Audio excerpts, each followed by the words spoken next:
And we're fresh off the Bristol night race, which really was sort of a benefit, Alexis, for Kyle Larson. Sort of a benefit Yeah. for Kyle Larson.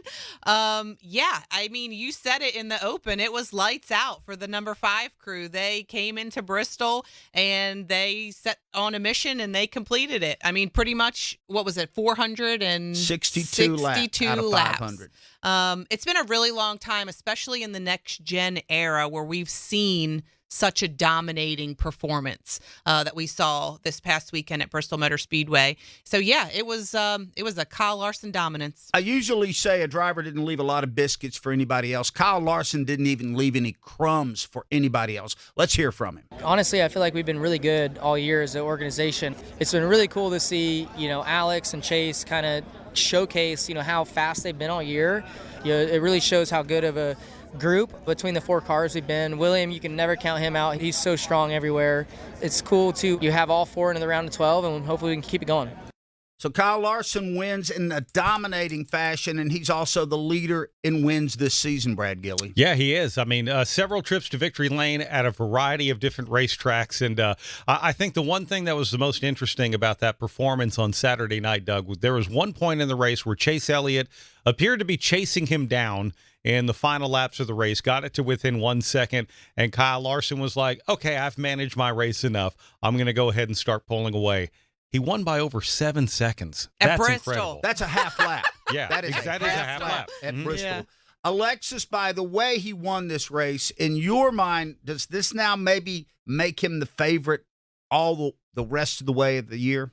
Well, to be fair, even though he had some trouble in the first round, he, in my opinion, was the favorite before we even started the race at Atlanta. So, yeah, I mean, obviously it shows that even when they have, a bobble or two in a round, they can come back and put on a performance like that. And then when you think about the sheer number of playoff points that they have, they're going to be really, really hard to beat. I think I saw somewhere it's like 47 or something like that they have now going into the next round. That's going to be hard to beat. Yeah. Brad Gilley referenced Chase Elliott trying to chase down Kyle Larson, and Kyle just basically said, I'll have none of that. Let's hear from Dawsonville's driver. I felt like our car was really, really good. I was proud of the effort and proud of execution all night. Kyle did a better job than I did getting through traffic, and that was the difference. He got a few car gap on me, and there was one point in time where we were able to make some time, and I pushed really hard when he was hung up with the 19, and once he got by the 19, it was going to be tough.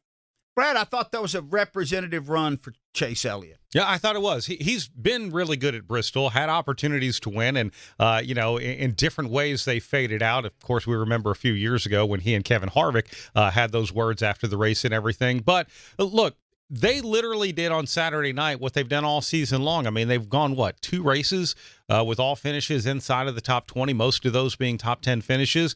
They've been consistent. He had that one great day at Texas where they went to victory lane, but I felt like Saturday night was probably the closest they've come since that Texas win to saying that Chase Elliott maybe had potential winning speed. All right, we have to address the fact that this wasn't the wild and woolly Bristol that we saw back in the spring with all the craziness, the lead changes, and the tires wearing out.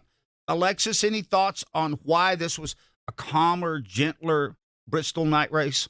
There are a few theories, and I think there's credibility to all of them. One is just the fact that when we were there in the spring, the atmospheric conditions were completely different than they were this past weekend. You guys were in Bristol. I was in Charlotte, which is pretty close by, but I feel like it was warm there, right, Brad? You were on pit road. It was hot, a lot hotter than it was in the spring.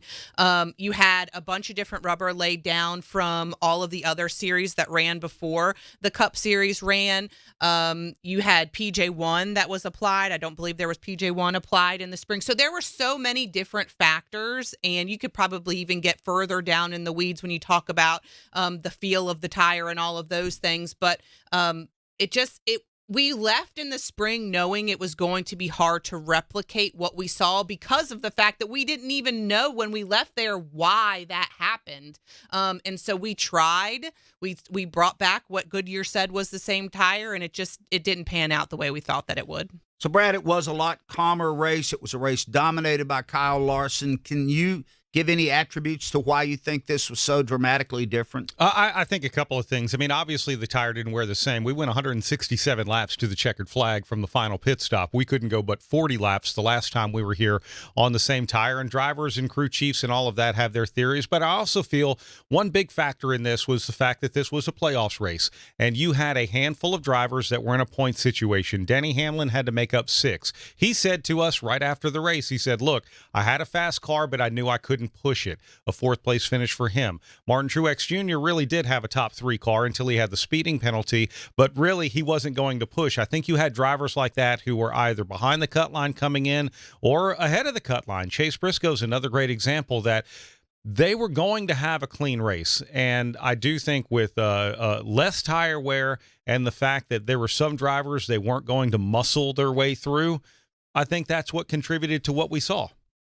I feel like there were 2 factors, and you guys kind of touched on each of them. Obviously, one was the tire. Without getting into the weeds, I had my own theory. They said it was the same tire they had in the spring. It sure didn't act like the same tire. And I believe you can make tires using the exact same ingredients, whatever Goodyear puts in to make their race tire, but one batch is not going to be like the next. It's like making cookies.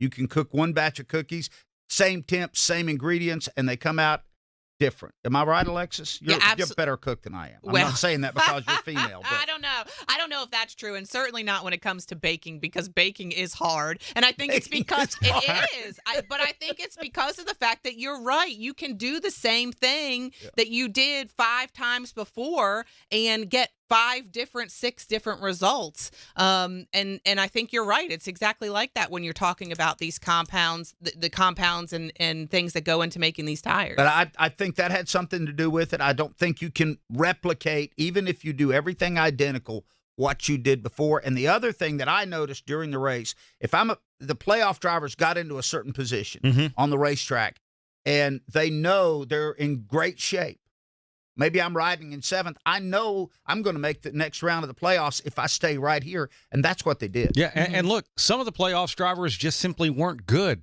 Yeah. Daniel Suarez went a lap down pretty quick. Brad Keselowski went a lap down in the first stage. I mean, there were a handful of playoffs drivers that went into this race simply without speed by comparison. So how are they going to muscle their way through the field if they didn't have the power to do it? And the great illustration was it was tough to get through that field. When Truex got that speeding penalty and got to the back, he was back there battling to get around the back markers and really struggling to do that.